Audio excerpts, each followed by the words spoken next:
ഞാൻ ഷമ്മാസ് ആലുവ വന്നത്. ഞാൻ മുഹമ്മദ് അസ്ലം ആലുവ തന്നെയാണ്.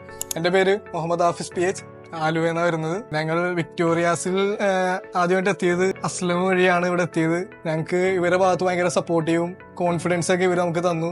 പ്രത്യേകിച്ച് അലീന ചേച്ചി നമ്മളെപ്പോൾ വിളിച്ചാലും നമുക്ക് കോളൊക്കെ എടുത്ത് അറ്റൻഡ് ചെയ്ത് നമുക്ക് നല്ല നല്ല കാര്യങ്ങൾ പറഞ്ഞുതരും. അവിടുത്തെ അവസ്ഥകളിലും പിന്നെ നമ്മുടെ യൂണിവേഴ്സിറ്റിനെ പറ്റിയ കാര്യങ്ങളും പാർട്ട് ടൈമിനെയും പറ്റിയും അവിടുത്തെ അക്കോമഡേഷൻ ഇതിനെയൊക്കെ പറ്റി നമുക്ക് ഭയങ്കരമായിട്ട് എല്ലാ കാര്യങ്ങളും അപ്പം അപ്ഡേറ്റ്സ് നമുക്ക് തന്നിരുന്നു. ഒരുമിച്ചാണ് പോണത്. നോർത്തുംബ്ര യൂണിവേഴ്സിറ്റിയിലാണ് വിസ വന്നിട്ടുണ്ട്. ഞങ്ങൾ മിക്കവാറും അടുത്ത ആഴ്ച ഒരുമിച്ച് തന്നെ പോകാനാണ് പ്ലാൻ. ബാക്കി വിക്ടോറിയാസ് എല്ലാം അടിപൊളിയായിട്ട് ചെയ്തു തന്നു. എല്ലാവരും വിക്ടോറിയാസിലേക്ക് വരിക. എല്ലാ കാര്യങ്ങളും നമുക്ക് അഫോർഡബിൾ റേറ്റിലും എല്ലാം നമുക്ക് സെറ്റ് ചെയ്ത് തരും. എല്ലാം ഓക്കെയാണ്. ഇവിടെ ഭയങ്കര എന്താ പറയാ, നമുക്ക് ഭയങ്കര സപ്പോർട്ടീവ് ആയിരുന്നു. എല്ലാം കൊണ്ട് നമുക്ക് എന്ത് കാര്യങ്ങളും തുറന്നു പറയാനും പറ്റിയായിരുന്നു. ഇവിടെ നിന്ന് ഏത് സമയത്ത് വിളിച്ചാലും അലീന ചേച്ചി ഫോണൊക്കെ എടുക്കുമായിരുന്നു. പിന്നെ നമുക്ക് കാര്യങ്ങളൊക്കെ കൃത്യമായിട്ട് പറഞ്ഞു തന്നു. ഓക്കെയാണ്, ഇവിടെ പൊളിയാണ്. എല്ലാവരും വിക്ടോറിയാസിൽ വരിക.